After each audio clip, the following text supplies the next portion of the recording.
You're listening to Winning Cures Everything. Game day, baby. Wake up or get out. Here's your host, a confident young man, a superb athlete, Gary Seegers. Welcome in, Winning Cures Everything. It is week 2 reactions and recap to the college football weekend that was. I am, of course, your host, Gary Seegers. You can follow me on Twitter at GaryWCE.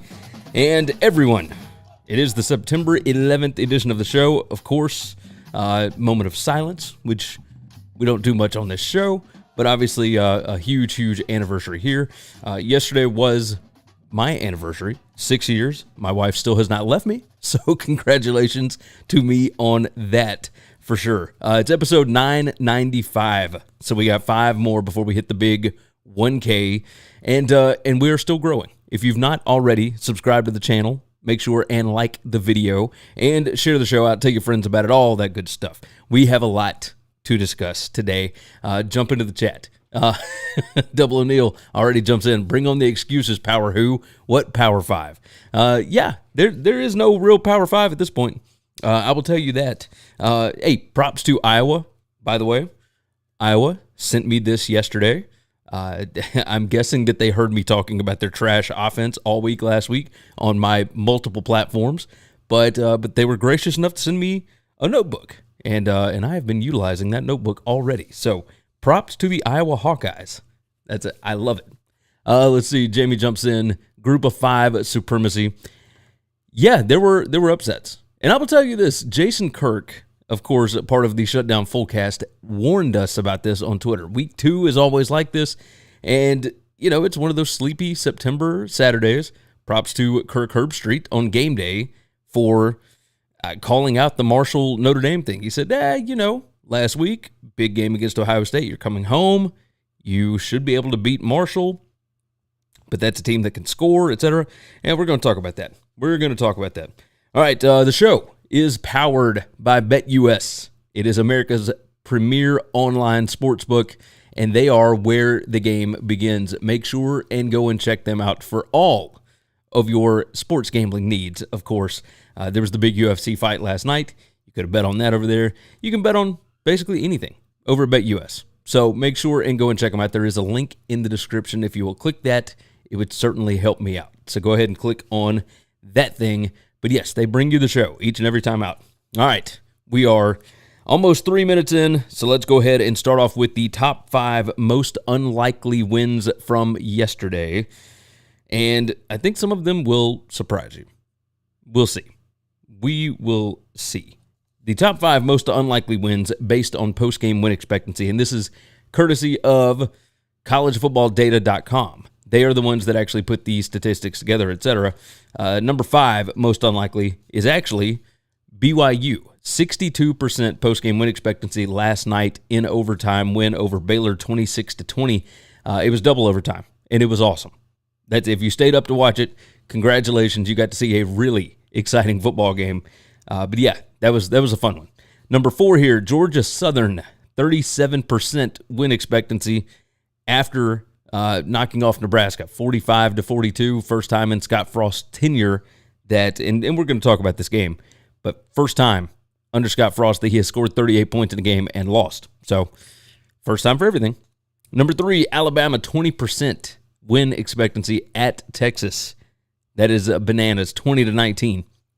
I mean, just nuts. Let's toss the chat box on the screen because I think you guys should be highlighted. There we go. Double O'Neill. I called that game a week ago. Let's see. It looks like Texas is going to do just fine in the SE Who. Yeah, probably so. All right, so Alabama 20% at Texas. You had Eastern Kentucky, a 59-57 quadruple overtime winner over Bowling Green. So that's 15% post-game win expectancy there. And then number 1, the most unlikely win, UTSA, 7% post-game win expectancy at Army. Now, this post-game win expectancy based on the stats that are there. That's the biggest thing. So, yeah, it's nuts. Matt Weeks jumps in. What exactly does it take for Scott Frost to lose his job? Well, it takes the calendar because his buyout drops from $15 million down to $7.5 million on October 1st. So Let him get through the Oklahoma game, and then we'll go from there. Dan Davis jumped in. Yeah, $7.5 million if they wait until October. That's the way it goes. The most exciting games from the weekend that was number 5, Texas Tech and Houston, 33-30. Red Raiders get the win in double overtime. Number 4, BYU and Baylor. That was double overtime, 26-20. The Cougs get the win. And number 3, Oregon State and Fresno State, another late-nighter last night. Oregon State came back and won that one super late, 35-32. UTSA 41, Army 38 in overtime. And Kansas, this is number 1, Kansas 55, West Virginia 42 in overtime. I'm telling you, Neil Brown, you might want to be a little worried. You might want to kind of get this thing righted because I don't think they're going to be real happy up there. Just a guess. Just a guess. All right, let's actually dive into some games. I am excited. I'm going to try not to spend as long as I did last week because I have a sick household here. My toddler is coughing and running fever and all kind of mess. And, it's rough. It's rough in these Twitter streets. It's rough in these family streets. So let's actually get into the games, and we will start it off here with Alabama and Texas. And you know what? I am going to zoom this thing up so that you might can see it just a touch better. There we go. All right. So, like I said about the post-game win expectancy, let's see. Post-game win expectancy, Texas 80%, Alabama 20%. No, I don't know exactly how accurate that is. Bill Connolly believed that Alabama's post-game win expectancy was still better than 50%. And yeah, if you look at it based on the yards per play, 5.9 to 5.5, based on total yards, etc., the turnovers, guys, I like looking at these numbers. These two teams were pretty equally matched, but man, Alabama only had 19 plays against Texas where the ball was snapped more than 6 seconds on the play clock. Now, that's the guys over at College Football Nerds that talked about this. Apparently, yeah, it's by design. O'Brien does this over and over and over again. Bill O'Brien, the offense coordinator. I am so tired of watching this offense that should be an advantage, and it is.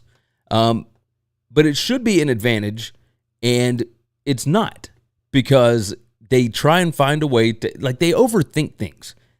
It's, for whatever reason, they try and make things more difficult than they should. And this is how I will explain it to you. I took a picture last night of the screen. Here's what Alabama did. In their first 3 quarters, they had 186 yards, 6 first downs, and 15 penalties. In the fourth quarter, they had 188 yards, 10 first downs, and 0 penalties. Basically, they get down to crunch time, and Nick Saban tells Bill O'Brien, okay, quit it with the pre-snap crap, and just go out and let Bryce and whoever else win the game. Do the quick reads. Don't do a bunch of motion. Don't do a bunch of shifting. And just play college football. This isn't the NFL. And that's the biggest difference that I could find. The Alabama defensive backs, really not great yesterday. But I will tell you this. If the referees that were in Kinnick Stadium had been in Austin, I think Alabama would have had about 3 penalties on the whole day. Good gracious. So, Humphrey jumps in. How about some likes for Gary? Yeah, go ahead and like the video, if you would so kindly. I would certainly appreciate that. It's... Last year, Alabama averaged 8 penalties per game on the road, and they averaged 5.7 at home. And this is the same situation. They don't have the same poise at home as they did on the road. It's very strange when you look at it. You look at the things that were working for Alabama. There weren't many, but EPA per rush was certainly up there. Now, part of that is mainly because they had an 80-something yard touchdown run in the first quarter, and that was the only touchdown that they had for a significant amount of time. As far as Texas goes, their side of it, they had multiple opportunities to score, and they had to settle for field goals. And then, of course, everybody remembers at the end of the half, that was just brutal. All right, what's the kid's name? The kicker was Bert Auburn. yeah, he had to go out for like a 19-yard field goal and just completely whiffed on it. I mean, just unbelievable. So, yeah, Texas had their opportunities. If you're Steve Sarkisian and you want to win that game, you have to know that you are going to have to score touchdowns instead of field goals, right? You got 1 touchdown. You got 4 field goals. Now, Quinn Ewers going out early second quarter, middle of second quarter, whatever it was, definitely not ideal. And I will tell you this, I think that kid is a legitimate, like, hardcore talent. Like, he is really, really good. He showed better in this game than he did against ULM last week. Now, part of that might have been by design, obviously, but that was very impressive to me. If you look at what he did before that, he was 9 of 12 for 134 yards. I mean, he was smoking, like really, really good. Neither of these teams turned the football over, so that was good. Nice clean game. But when you look at the scoring drives, that's where it gets to it. Yeah, I mean, you had a 57-yard drive for Alabama that ends in a field goal, 67-yard drive for Texas ends in a field goal, 81-yard touchdown run. You had a, 1-yard touchdown run from Bijan Robinson, 6 plays, 75 yards. You have, again, short field, but 6 plays, 24 yards. You kick a 33-yard field goal. Like, it's so irritating if you're a Texas fan to know that you had this many opportunities, right? A 24-yard field goal, a 33-yard field goal. You attempted like a 19-yard field goal. You had a 26-yard field goal. At some point, you have to score a touchdown if you're going to win the game. So, it is what it is. Humphrey jumps in and says, it was a joke not having the dogs ahead of Bama anyways. Yeah, I mean, Georgia didn't exactly blow Samford out yesterday. So, look, all of these rankings are ridiculous at this point in the season because you have no idea what you're going to get. So, everybody thought that Ohio State played a pretty good game against Notre Dame last week, and we see what Notre Dame did. Regardless. All right, moving off of that, let's talk about the upset in College Station. And my goodness, Texas A&M 14, App State 17. Monster upset. I was shocked. I will say that. I was completely shocked. I'm just really, Humphrey, I thought you were going to say, why does he play road games? No, Nick Saban has barely played road games. Like, road shouldn't have anything to do with it, regardless. The App State situation here. And let's go ahead and move over to some of these stats. 305 total yards for App State, 186 for Texas A&M. I don't normally like to look at time of possession, but this one kind of blew me away, so I'm going to have to pull it up. 41 minutes and 29 seconds time of possession for App State. They only let Texas A&M hold the football for 18 minutes and 17 seconds. Jimbo's offense is a problem. Like, they're just a problem. 2 of 8 on third down. They didn't go for it on fourth down. App State was 9 of 20 on third down. They were 3 of 5 on fourth down. This is a problem. Big time for Texas A&M. You have the players. You have the opportunity. Haynes King was not great, 13 out of 20, 97 yards, but it wasn't all on him. You only had 2 guys that ran the football. You had Evan Stewart, 5 catches, 48 yards. You had Aniyah Smith, 4 catches, 21 yards. There was nothing that was groundbreaking. There was no, and on top of that, I guess the biggest issue, forget the offense. Yes, the offense is a problem. The biggest problem is you couldn't get App State off the field. Like, did the defense just not care? I mean, I know that there's a big game coming up next week, right? Miami comes into Kyle Field, and you know College Game Day has to be so irritated because there's not a lot of great games next week. What are they going to do, go to Oklahoma at 2-loss Nebraska? I mean, I guess at this point you got to go to Penn State Auburn, but, like, who really wants to go? I mean, if you're a national, regardless, I'm not trying to bash on Auburn. They are 2-0, but it's not like they look like gangbusters against San Jose State last night. So, Humphrey jumps in. Styles make fights. New App State with no D versus the Aggies without offense would be fascinating. Yeah, landslides back in Boone. Yeah, it's a little weird. 0-0. I wonder if the SEC's nose is stuck a little lower in the air today. No, probably not. I think most of the SEC is just laughing at Texas A&M. I mean, that's that's the biggest thing. Tennessee's hyped up right now. Looking at the post-game win expectancy and all of that, I mean, it's just mind-blowing because I didn't think that App would actually be able to pull it off, right? Like, you just think at some point Texas A&M is going to wake up, and they never did. Like, they never woke up. It was a strange thing to witness. But yeah, you look at I didn't even pull up the post-game stuff. 89% post-game win expectancy for App State here. Looking at the stats where they won, total yards, turnovers. Texas A&M did have 2 turnovers. 20 third down tries to only 8 for Texas A&M. 45% conversion rate on third downs. Fourth down conversions. 3 out of 5, that's 60%. App State had 6 scoring opportunities. That's drives inside the 40-yard line. They had 2.83 points per. Well, if you got 2.83 points per on 6, as opposed to 3.5 on 2, yeah. And then, of course, the defensive or the special teams touchdown that Texas A&M had. So the offense only scored 7 points for them. Just unbelievable. Unbelievable when you really look at what happened in that ball game. And so I don't know what to make of A&M, but there's some people that ain't real happy with Jimbo Fisher today. And we'll see what they do for the rest of the season. Moving along from there, Marshall 26, Notre Dame 21. And yeah, I'll admit, even after listening to Kirk Herbstreit on College Game Day, I did not expect this. I thought it might be kind of tight. I did not expect this.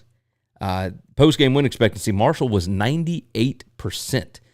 Notre Dame had 3 turnovers in this game. Yards per play, Marshall 5.1 to 4.7. Total yards, 364 to 351. Both of them identical third down conversion percentage, just a touch over 30%.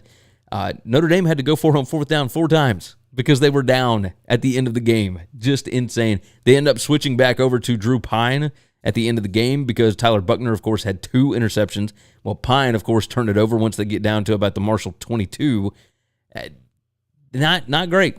This is not good. Marcus Freeman, now the first Notre Dame coach to ever start his career 0-3. Not ideal. Now, this is a big, big win for Charles Huff. Let's talk on the good side for Marshall. They were awesome. Let's clear out some of this App State mess. They looked good. Henry Colombi, 16 out of 21, 145 yards, 1 touchdown. It appears that him transferring from Texas Tech was a good thing, a very good thing. Laybourne, the Marshall running back, 31 attempts for 163 yards, like averaged 5.3 a clip. Like, this is awesome. They are doing awesome. They have a stacked roster. I didn't think that it was stacked enough to compete with Notre Dame, but apparently I was incorrect on that. So definitely just a fun game, a fun everything, because Marshall went in there, it looked like expecting to win. And I would not have expected that from this team. Just absolutely would not have expected it. Tyler Buckner, 18 out of 32, 2 interceptions, had 201 yards. Drew Pine, 3 of 6 for 20 yards with 1 touchdown and 1 pick.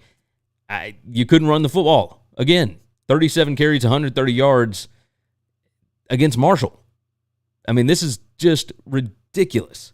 So I'm not sure how they're going to fix this, but I do wonder how those Notre Dame fans feel about Brian Kelly at this point, right? It's as much, we're better off. There's always the other side where maybe you're not. Maybe you had a guy that knew what he was doing, and things are not great, right? We'll see. I'm sure that they will get things figured out eventually, but it looked like the perfect spot for Marshall, right? You're coming off of a big game against Ohio State. You got bigger games coming up later. This is just a walk through the park at home early on Saturday. And that's what you get. So, if you guys have not already, go ahead and check out the Winning Cures Everything web store. We've got new designs, new logos, and whatnot over there, and I'm putting out a new one this week. So go ahead and help me out. If you like any of this stuff, go ahead and purchase over there. Let's hit one more of these right quick, and then we're going to hit a brief ad, and we'll come back. We got a lot of games to cover, guys. A lot of games to cover. All right, so Tennessee 34, Pitt 27. This one, of course, went to overtime. Keaton Slovis went out at the end of the first half, undisclosed injury. Nick Patty was serviceable. Let's see. Let's go on and pull up some stats here. He was 9 out of 20 for 79 yards. Obviously, it was a different ball game when he came in. Pitt was actually able to run the football, and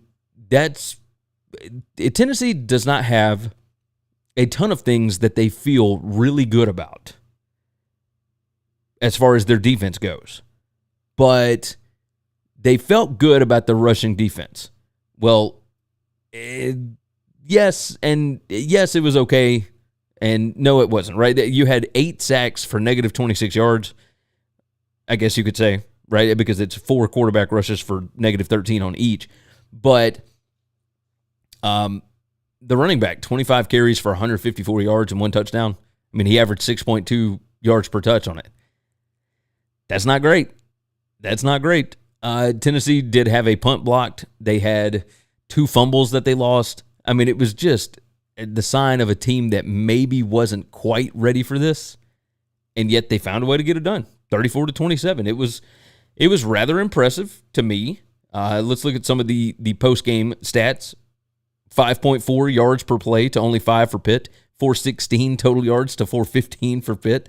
The 2 turnovers, of course, for both teams. 3rd down tries, Tennessee was better at the conversion rate.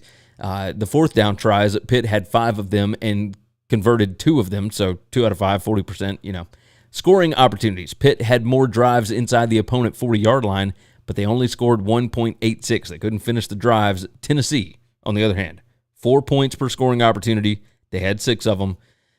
Pitt had the better field position, but overall, once you get into overtime, it was a different deal. It was a different deal. I was happy with this game. This was a fun game. These 2 teams looked like they were excited to play. Yes, it put a little damper on the game when Slovis went out. I wonder how different the result would be, but it looked like Tennessee was gaining steam at that point. So, we'll see. We'll see what ends up happening with these 2 teams. But I enjoyed that ball game. I really did. I enjoyed that ball game. All right, let's go on and hit ad break number 1. We'll be back on the other side with Washington State and Wisconsin. Let's check out some things you should know about. College football is back, and BetUS TV has you covered. Every Tuesday and Wednesday at 1 p.m. Eastern, we've got expert game analysis to help you make informed decisions before kickoff, only on the BetUS TV College Football channel. Visit winningcureseverything.com to find everything you need to know about us, including full shows in video or podcast form, gambling picks, merch, the gear we use, and more. If you want more content from me, Gary, visit BetUSTV.com. I host the How to Gamble on Sports show, and from August through January, the BetUS College Football show. You can subscribe to both on YouTube. If you haven't already, subscribe to the podcast on Apple, Spotify, or whatever's your favorite podcast app. And if your app allows it, leave a 5-star written review. Visit the Winning Cures Everything web store to get all kinds of football shirts, hats, hoodies, mugs, and more. Visit winningcureseverything.com/store to see what all we've added. And now, back to the show. You guys are awesome. We didn't lose any live viewers while we were doing the ad break, and I certainly appreciate that. You guys are awesome. All right, moving along. Washington State 17 and Wisconsin 14. And guys, no way did I see this coming.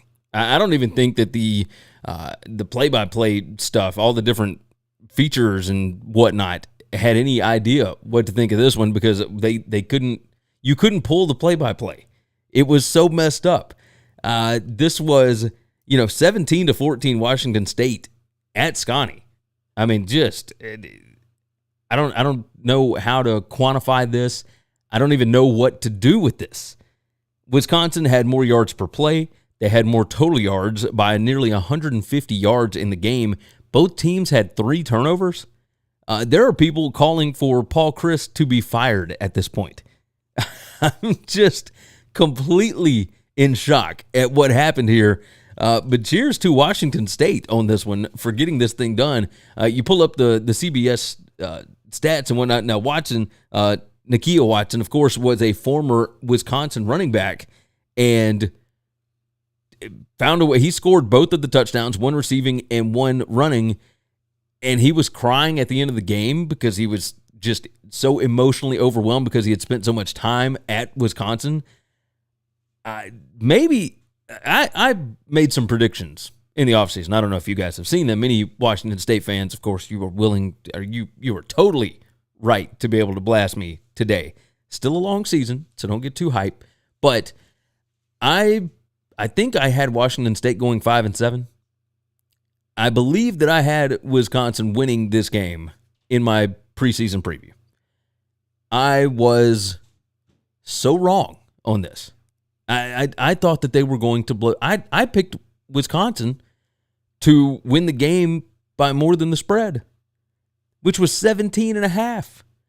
I really didn't think that Washington State could line up with Wisconsin and just hold them. I mean, the more surprising part of this is the fact that Washington State only had 53 yards rushing, and they were able to hold Wisconsin to 14 yards. There were weird things in this game. Yeah, we talked about how weird week 2 is, but there were some strange interceptions that ended up being fumbles afterwards. Like somebody intercepts the ball, they run with it, they fumble the ball, the other team gets it back. Like it happened a couple times. It was a weird situation, but cheers to Jake Dickert and for going in and getting this thing done. Now, I didn't realize this. He was actually born in Wisconsin. I believe I read that. But this was surprising, very surprising. And it looks like Washington State might have gotten the right guy. I mean, just awesome on their end for doing that because it was awesome. 3 turnovers on both teams, and they find a way to get the dub. Props to them. It was good stuff. Good stuff. Double O'Neill said a lot of teams got exposed. Yeah, Wisconsin certainly got exposed. I mean, that was brutal. Absolutely brutal. Moving along, why don't we go ahead and move over to the Cyhawk? If we're going to talk about weird things happening, we might as well bring this one up. I did call this one on the BetUS College Football Show, which went 5-2 last week. Not too shabby. 5-2 against the spread. So good things over there for sure. Let's go on and swap it over to the stats on this one, and we'll just go piece by piece. Yards per play, 4 to 2.9. 313 total yards to 150. Both teams had 3 turnovers. Iowa State did have 2 punts blocked as well. Third down tries, Iowa State had 20 and hit 50% of them. Iowa had 11 and hit 27% of them. 3 scoring opportunities that led to 2.33 points per scoring opportunity for Iowa State. For Iowa, 2 scoring opportunities, 0 points. Neither team had a defensive or special teams touchdown. Now, granted, they did have some that led to that, but regardless. And Iowa's field position, again, their own 30-yard line. It is unbelievable what this offense is capable of not doing. They are so incredibly bad. I can't even begin to explain how putrid this Iowa offense really is. And I talked about it all week. But for whatever reason, Iowa did send me a nice notebook, which I mentioned at the beginning of the show, but I got to mention it again, I guess because I talked about how awful their offense really is, and it is something else. I mean, it is so bad. Spencer Petras, 12 out of 26, 92 yards, and 1 interception. Hunter Deckers, on the other hand, 25 out of 38. They threw the ball 38 times for 184 yards and 1 touchdown. Brock, the running back for Iowa State, had 100 yards on 27 carries. This was a workmanship game. And I had a feeling that this year would be the year. Xavier Hutchinson, I mean, they got him the ball, 11 catches for 98 yards and 1 touchdown. Iowa, their receivers, I explained to everybody how they don't have receivers. Well, yeah, the guy that caught the most passes, the only one that caught more than 2 was the tight end, Laporta. 55 yards on 8 catches. I mean, it's just unbelievable how bad this offense really is. And props to Iowa State for finally getting this thing done, right? It's been years. Like, Matt Campbell had never beaten Iowa State. Had never beaten Iowa. And now, I mean, they get this thing done. I was very happy to see them get that done in the rain, no less. But at the end of it, of course, there were all these crazy shenanigans. They were calling crazy penalties here and there, especially late, that gave Iowa a chance to tie the ball game and send it to overtime with a field goal, and they missed the field goal, which to me says ball don't lie. But regardless, when you look at just everything in this Iowa State, and it's the same thing every year, right? I said before this game, under Matt Campbell, Iowa State had turned the ball over against Iowa 9 times. It led to 33 points for Iowa. Iowa had never turned the football over. And today, you finally got the turnovers. Like, you finally got them. Props to them. Props to them for getting it done. Iowa's offense is so bad. They are so bad. Oh, it's unbelievable. But regardless, we'll hop off of this because, I mean, there's not much more to say, right? There's not a whole lot of what you can do with this. Iowa couldn't run the ball. They couldn't throw the ball. They didn't beat themselves with penalties. But, I mean, it was something to behold. Every time they go out and play, it's something to behold because of how bad that offense really is. Iowa fans, I wish better for you. And that offense, they are wasting Phil Parker. He is so good on the defensive side of the ball, and that special teams is something else. I mean, they are just lights out. Elite at multiple levels. Actually, 2 out of the 3 levels. But offense is so important these days, it's just difficult. Just difficult to make something like that work. All right, next on the board, we're moving to Texas Tech and Houston. And you want to talk about a fun game. Texas Tech wins 33-30 in double overtime, and I was just in love with it. Not because Texas Tech won necessarily. I'm not a fan of either team. But when you look at how excited that fan base is to have a potential contender, yes, it's awesome. Which, by the way, the tweet at the end of the game where Texas Tech has the crushed Red Bull can. It's so good. It's so good. All right, looking at the stats here. Post-game win expectancy was 86% for Texas Tech via CFB data. Houston had more yards per play. Texas Tech had more total yards, which means, of course, that Texas Tech ran way more plays. Like, way more plays. Let's see if I can pull it up. Total plays, 102 total plays for Texas Tech to 68 for Houston. Yeah, that'll get her done. And still, Houston was right there in the ballgame. Both teams had 2 turnovers. The third down tries. Third down tries is ridiculous. 31% for Houston to only 27% for Texas Tech. Fourth down tries, Houston, 66%. Scoring opportunities, Houston had more, but my gosh, they couldn't do anything with the ball. They couldn't finish drives. Again, didn't do it again last week against UTSA, but 2.6 points per scoring opportunity. That's drives that get inside the opponent's 40-yard line. Texas Tech was able to finish those drives. Houston, 1 defensive touchdown, and their average field position was starting on their own 42. They had a 17-yard field position advantage and squandered it. Just ridiculous. Let's see. Double O'Neill, I had Houston in a close one, but congratulations, Texas Tech. Yeah, I had Houston plus 3.5. So I covered that. It was 33-30. But yeah, regardless. This Houston team is a lot of fun. And the Texas Tech team is a lot of fun. I like what Zach Kittley is doing with the offense here. I don't think Donovan Smith is exactly what he wanted, but man, is Donovan Smith fun. There were multiple opportunities that guys just could not hold on to the football or get the right block in place, etc. Donovan Smith is electric, even if he doesn't necessarily fit Zach Kittley's offense, right? That's just a guess there. But it is still, just something to behold. You look at the total EPA on these teams was not great because they ran so many plays and didn't score very many points. But man, it was an exciting game to watch them, storm the field at the end of the game. That was so much fun. So much fun. I love what Joey McGuire's doing here. I love what Zach Kittley's doing here. This was a great game. And so I was excited about it. We'll move on from there.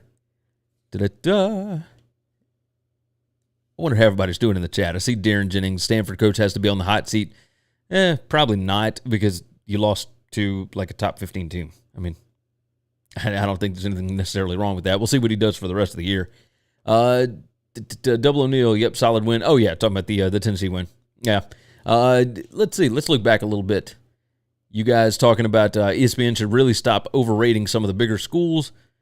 That'll never happen. That's just media in general. Like, it just is what it is. All right, moving along from there. Let's see what we got here. Yes. UTSA 41, Army 38, and this one was in overtime. We won't spend a ton of time here. But, look, Army threw the football for 300 yards yesterday. Just ridiculous. Post-game win expectancy was 93% for Army.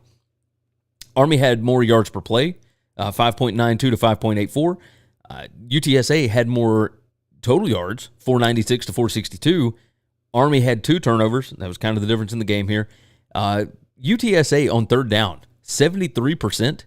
Just absurd. Army went forward on fourth down 4 times. They got it 3 times. So this was just constant back and forth. UTSA got the ball inside the Army 40 10 times. So that Army defense is definitely something that you might want to keep an eye on, because allowing the opponent into your 40-yard line 10 times is brutal, especially when you are an Army offense that typically only gives the opponent like 8 to 9 drives a game, right? And so the fact that UTSA was able to get down there 10 times was pretty brutal. But yes, both teams 4.2 points per scoring opportunity, and Army, better field position. They're on 31. So really no excuses here. But you look at the stats on this, and it blew me away. Let's see. Let's pull up the box score. Ballard, 11 of 15, 221 yards. Tyler, 1 of 2 for 77 yards passing. And they only had 179 yards rushing on 54 carries. I feel like Jeff Monken is setting himself up, and I realized I did not have the stats actually pulled up in front of you here. Those are, of course, the stats, if you would like to pause it on your YouTube and then looking over at this. I feel like Jeff Monken is setting this thing up to where, like, I think he got irritated that he is not being looked at for other jobs because they think that he can only run the triple. Now, I wonder, you guys tell me in the comments if you think that that's maybe the situation here. But it seems like he wants to change up what he does on offense. And I don't know that it's necessarily better, because to transition away from the triple is incredibly difficult. But I think that that's what's going on here. Like, he has obviously flirted around with a few other jobs, Kansas, etc. And the triple gets such a bad rap that I think that he is trying to kind of reshape the way that he looks, the way he is perceived by other people. And it's different. It's definitely different. So very, very curious what this Army team is going to look like going forward. You look at the win probability here. This thing was off the charts, just back and forth, back and forth. And then, of course, the expected points were pretty crazy as well. But But yeah, UTSA getting it done. I mean, just nuts. Just not. Holy cell. Yeah, look at Georgia Tech. It's tough. Yeah, trying to get out of it. Part of that at Georgia Tech might be scheduling. It might be Jeff Collins. He had recruits in there, and then they were able to transfer out once they realized that things weren't going to get a lot better rather than just staying there and helping build it. So there's a lot that happened with Georgia Tech, but your point is well taken. Your point is incredibly well taken. All right, let's hit one more, and then we'll grab an ad right quick. And these ads are short, so just bear with me on this. Louisville 20 and UCF 14. This was from from Friday night, and look, UCF was great at running the football, and they were not good at throwing the football. And they continued to throw the football. This drives me nuts when coaches do, like, UCF fans are not exactly enamored with the Gus Bus right now. But if you look at this screen here, the EPA per rush, 0.24 for UCF. That's 100th percentile. That is as good as it gets. And when they dropped back, they were in the 0 percentile, as in the worst that you could possibly get. Negative 0.55 per drop back. Now, let's take a look at what they did here. Production. You had 38 passes, 53%, to 34 rushes for UCF. It's mind-blowing. Why on earth you would continue to not run the football? Like, you have something that is working, and you overthink it to death. That just, I could not figure out what they were doing on Friday night. Props. Let's talk about the team that actually won for a minute. Props to Louisville. Malik Cunningham, 14 out of 29 passing, 195 yards. He had 17 rushes for 121 yards. Tyon Evans, of course, the Tennessee transfer, 19 carries for 75 yards and 1 touchdown. Louisville looked like a better team than they did in week 1, obviously. But they ain't that much better. And part of this feels like UCF just beat themselves because there were opportunities there. And UCF did not take advantage of it. John Rice, Plumlee, whatever it is. How about this? Plumlee. 16 out of 34 passing for 131 yards and 1 interception. But as far as running the football goes, 37 attempts, 206 yards, 2 touchdowns. That's 5.6 yards per carry. They were able to run at a ridiculous rate. Like Plumlee, 17 carries, 83 yards. He averaged almost 5 yards a carry himself. Like Bowser was pretty good. Richard, I mean, it doesn't make sense as to why they would continue to do what they did, and yet they did, and they lost, and just a ridiculous thing. There are people that are not exactly thrilled with the Gus Bus down there right now. But this is what it's like with Gus Malzahn. He's going to run some kooky stuff, and it's going to be nuts, and it's going to be crazy, and you're not going to know exactly what to expect from him, but it'll be weird. It'll be weird. All right. Don't leave. We're coming back to hit on Georgia Southern and Nebraska. Let's check out some things you should know about. Follow the show on Twitter at Winning Cures, and you can follow Gary at Gary WCE. You can also follow on Facebook. Got your own podcast or web show? Looking to start one? Or you're just curious how we look and sound so good?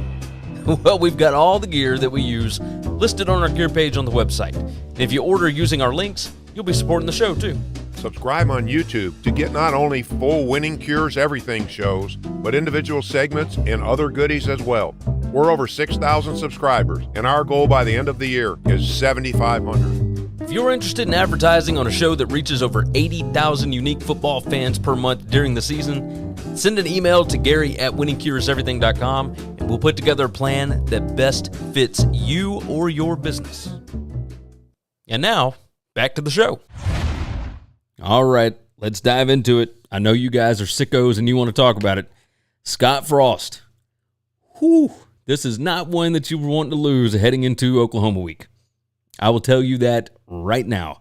45-42, Georgia Southern comes down and gets the dub, and I'm just as shocked this morning as I was last night as I was watching this game, because I just did not expect that, right? Looking at the actual post-game win expectancy, Nebraska probably should have won this game based on the overall stats. Now, Georgia Southern did have more yards per play, 7.5 to 7.1. They did have more total yards, 642 to 575. That's a lot of yards, by the way. Like, what Clay Helton has done at Georgia Southern in one offseason is mind-blowing. Just mind-blowing. But it does kind of let Nebraska know that, hey, you can hire somebody and they can come in and fix this thing pretty quickly. You don't have to stick with the same crap that's losing over and over and over again, which, by the way, another one-score loss for Scott Frost. 13 third down tries. Both teams hit nearly 70%. They were 9 of 13. 2 fourth down tries for Georgia Southern. Nebraska did not go for it on fourth down, but Georgia Southern got both of theirs. 8 scoring opportunities for the Eagles there to only 7 for Nebraska, but Nebraska had more points per scoring opportunity. As far as field position, Georgia Southern had the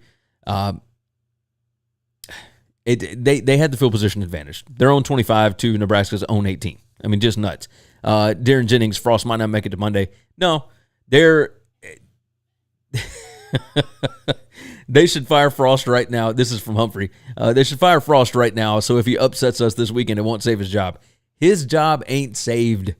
You cannot lose to Georgia Southern and Northwestern and then go beat Oklahoma and find a way to save your job. Now, I don't know if they fire him at the end of the season or if they fire him on October 1 when that buyout drops. But he will be let go this year because this is just inexcusable. And I understand that the defense is bad. We saw it in week 0. We know what's up. And it didn't look great against North Dakota. But I cannot begin to tell you how bad it is that a team that is 1 year removed from basically running the triple option comes in with a passing game that they just had guys transfer in on. They just found a way in the offseason to flip it. You hired a guy from USC that was disgraced, that was run out of town, and he is now the head coach down in Statesboro, and he's got a quarterback that he brought in from Buffalo, and they went 37 out of 56 for 409 yards on you. And on top of that, forget the passing stuff, the running game for Georgia Southern. 30 carries, 233 yards, 5 touchdowns. That's 7.8 yards a clip. It is impossible to be this bad.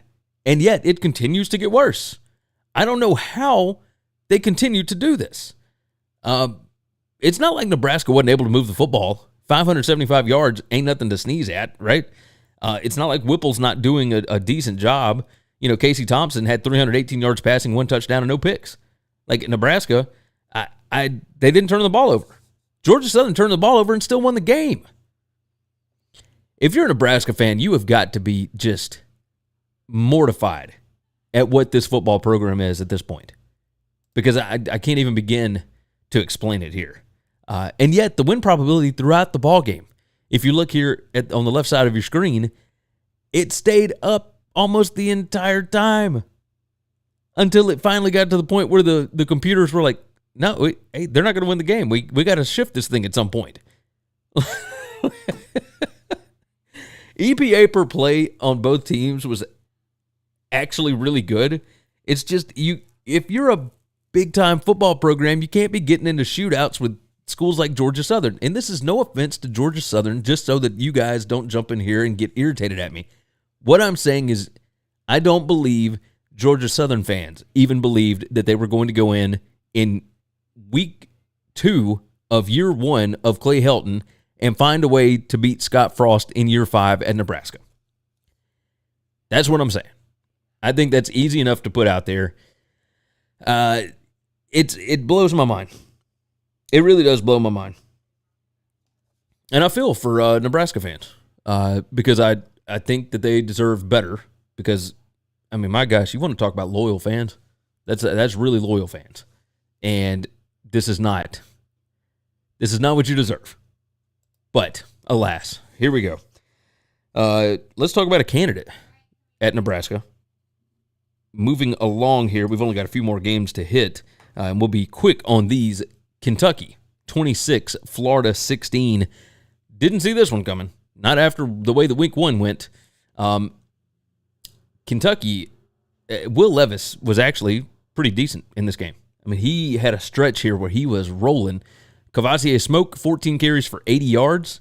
That's 5.7 per clip. But if you look at all of the other mess around it, Kentucky only averaged 1.8 yards per rush. That's it. Passing the ball, 13 receptions for 202 yards. Not bad. I wonder if Mark Stoops would leave Kentucky for Nebraska. Just curious. Just want to see what's going on. But I do know that after emotional letdown spot for Florida, Kentucky had been building up to this one. They didn't look great against Miami of Ohio. Come out in this game, they don't have as many yards, etc., but they were awesome. They found a way to get it done. Post-game win expectancy, 98% in favor of Kentucky here. 4.4 offensive yards per play to only 4.3. Florida did have more total yards. Kentucky had less turnovers, so that's definitely something that helps. Third down tries, Kentucky converted at a better rate. They had less third downs, but regardless. They only tried to go for it on fourth once. Florida had to go for it 3 times. Let's see. Holy Sal jumps in. Nah, Stoops is perfect at UK. And yeah, totally understand that, but we'll see. There's interesting stuff. One defensive and special teams touchdown. Kentucky did win the field position battle. Started at their own 33 on average. Florida started at their own 27. But when you look at these numbers, I mean, it was just yards per dropback, pretty good. But EPA per dropback, not great, right? I mean, just ridiculous. This Florida still has some growing to do, for sure. And Anthony Richardson in this game was not ideal. 14 out of 35 passing, which is not what you want him to do. You want him to be able to run the ball more. He only had 6 rushes for 4 total yards. But 14 out of 35 passing, 143 yards, and 2 interceptions. Just brutal. That is going to kill you. Humphrey said, remember when Tim Tebow beat Sam Bradford in the title game? What happened to the major programs of Florida the past 10 years? Voodoo? No. They made wrong hires. I tend to believe that they all have the correct hire in place right now. But it's going to take a little bit to actually build that back up because you make the wrong hire, bad stuff happens. So congrats to Kentucky because Will Levis actually looked like the real deal during this ball game. I was a little bit shocked at it because he has not been nearly what he was hyped up to be. And yet, he showed out against Florida on the road, did what he was supposed to do, and it looked good. It did. Kentucky found a way to get a win. That team is tough. Stoops came out after the ball game and talked about who's tough now, basically. Everybody kind of questioned their toughness. And I was one of those. I thought that Florida was the bigger, badder team, and I was wrong. I was just wrong. And I will continue to apologize for that. We'll see what Kentucky looks like the rest of the year, but I was incorrect on Kentucky for sure. So let's move on. We got 2 more. Let's do BYU and Baylor. BYU wins this one 26-20 in double overtime. This one was strange, right? You look at the post-game win expectancy here, 62% for the Cougars. Yards per play, BYU over almost 1.5 yards more. But 5 offensive yards per play, 366 total yards to only 289 for Baylor. Third down tries, Baylor was 9 of 18, 50% on third down, and still only had 289 total yards. The fourth down tries, 2-1 here. The scoring opportunities was the biggest thing to me. BYU got down there 6 times. Only scored 3.3 points per scoring opportunity, but, Baylor got 7 points per scoring opportunity on 3 scoring opportunities. I mean, just ridiculous. Baylor won the field position battle. They started at their own 27, BYU their own 22. You look at the overall stats. Shapen, 18 out of 28 for 137 yards and 1 touchdown. I thought that they were going to try and get the ball down the field a little bit, and they couldn't get anything done against that BYU defense. I mean, props to BYU. Baylor last year ran for like 300-something yards on them. I mean, just bludgeoned them at the line of scrimmage, and BYU didn't allow that to happen either, right? Only 152 yards rushing for Baylor in this spot. I picked BYU to go 10-2 in the regular season. I thought they would beat Notre Dame. I thought they would beat Baylor, etc. So this is not exactly out of what I thought was going to happen, but it was still nice to see it done, especially without the 2 leading wide receivers for BYU, right? Puka Nacua and Gunnar Romney both being out definitely hurt the thought process, but this BYU team, incredibly experienced, really, really good. Baylor, you can tell, is just right there. Just right there. They are so close. But it's going to take a little bit of time, and expecting that in a late-night road game in week 2 of the season, probably a little bit too far to ask. So, but cheers to BYU. I mean, my gosh, you look at the post-game win probability. I mean, it was right in between them the whole time. And I did not update that. I see that now. Game excitement, 9.03 here. Just back and forth. That's game on paper, by the way. I'll put all that kind of stuff in the description. But, yeah, expected points, all this. Yeah, Baylor and BYU were both awesome. And it was a fun watch, for sure. Let's see. Let's jump into, all right, so the last game before we jump into a little Q&A and whatnot that I would like to hit is Oregon State. Oh, excuse me. Another late night game that I would really like to bring up on the screen if I can get to it. There we go. Okay. Baylor, Oregon State. There it is. All right. The beauties of live broadcasting.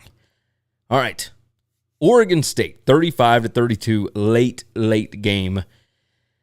Points per scoring opportunity for Oregon State, 7 to 3.25.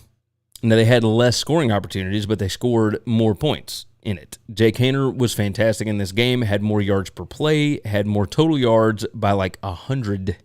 Third down tries, they were better on third down. They did not attempt fourth downs. This was the prototypical Pac-12 after dark kind of game. This is the one that we ended up getting instead of Mississippi State and Arizona, right? Looking at this, Chance Nolan, 14 out of 27, 219 yards, 1 touchdown.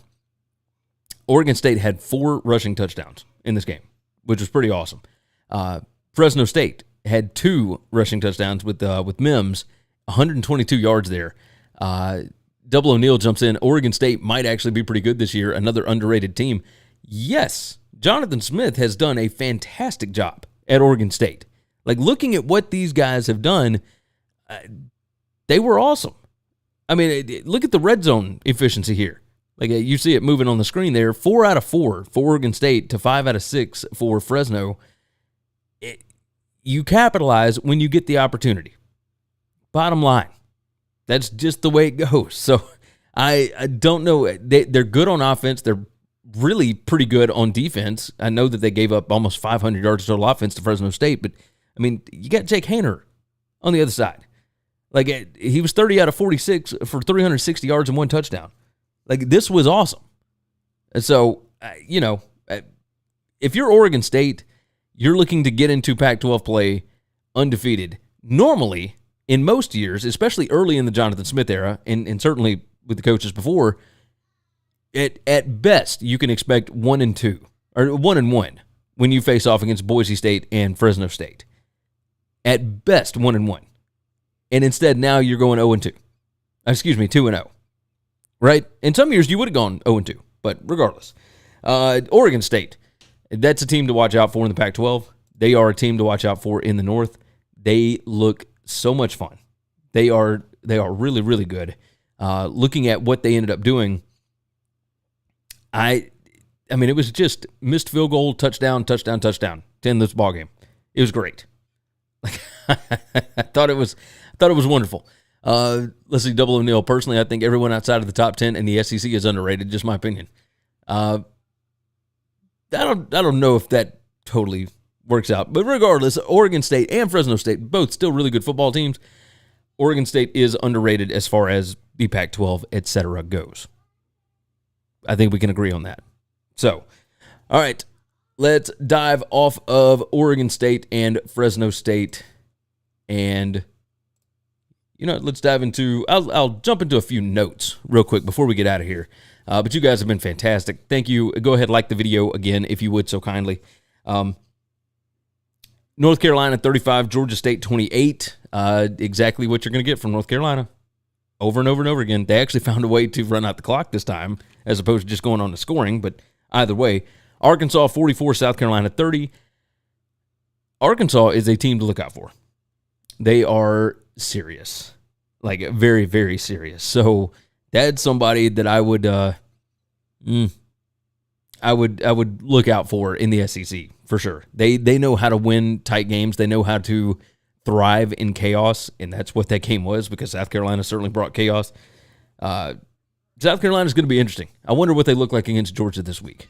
So, Arkansas 44, Duke 31, Northwestern 23. Call that one on the BetUS show. So, which, by the way, if you've not already, go subscribe to the BetUS College Football Show. There's a link in the description. Northwestern not as good as what we thought against Nebraska. Duke with Riley Leonard looks pretty good. And Mike Elko's defense is serious there. So, Mississippi State, late night, 39-17 over Arizona. Arizona had multiple opportunities in the red zone and could not get it done. Just couldn't get it done. Darren Jennings said, love Arkansas's coach. Yeah, Sam Pittman is the real deal. Mississippi State, hey, I love Mike Leach too. Kansas 55, West Virginia 42. You know I had to mention it because, man, Lance Leipold is doing the thing at Kansas. Starting 2-0 for the first time in I don't even know how long. I mean, they went to Morgantown and beat West Virginia, who looked pretty good against Pitt, right? I mean, that was just shot. 55 points on the board? Just ridiculous. USC 41-28 over Stanford. Yeah, the Lincoln Riley debut in the Pac-12 was successful, so that's certainly good. Oklahoma State 34, Arizona State 17. I whiffed on this one. There were multiple opportunities for Arizona State. They couldn't get it done. That Oklahoma State offense is very much it's like they come out firing and then they chill out for a minute and then they come out firing again. It's like really kooky, really all over the place. So I'm still trying to figure that stuff out. And then finally, Wake Forest 45, Vanderbilt 25. Vandy looks competent. And yes, Wake Forest scored 45 points on them. I understand that. But Wake Forest, awesome on offense. Vanderbilt's defense has been putrid for a long, long time. At least they're showing at least some levels of competency here. But Vanderbilt's offense was pretty good. Now, this was, let's see, did KU giving Leipold a contract extension this past week due to the rumors linked to Nebraska? Probably. I don't think that would stop him from leaving. It's just a piece of paper. And I don't think it's actually signed. So, regardless. But yeah, Vanderbilt, like, actually showing signs of life, actually doing good things. They had to swap out quarterbacks in the middle of that game. But I don't know that was necessarily... I don't know exactly what happened there, to be completely honest with you. I'm not going to lie on this show and just tell you, a bunch of random crap for no reason. I don't know what happened there. But the Vanderbilt offense still looks pretty good with both of those quarterbacks. The defense, not great, but they are certainly showing signs of life. I like what Vanderbilt is building, right? I think that they're going to be what Clark Lee said and be the best football program in the country. No. I don't know that anybody else does either. But I do think that they are showing some signs of life heading into the newest version of the SEC, and that's always a good thing. That is always a good thing. All right. That is going to wrap things up for week 2. You guys have been absolutely phenomenal. I appreciate you watching the show, listening, all that good stuff. If you're listening on podcast, we certainly appreciate that as well. But all you guys that joined in for the live show, that were in the chat. You guys are great. You guys are wonderful, and I appreciate it. I love spending my Sunday mornings with you. Keep on coming back. We do this every single week, so subscribe to the channel if you would so kindly, and make sure and like this video. That algorithm stuff helps out tremendously. All right, we are going to get out of here. The show brought to you by BetUS. It's America's premier online sports book.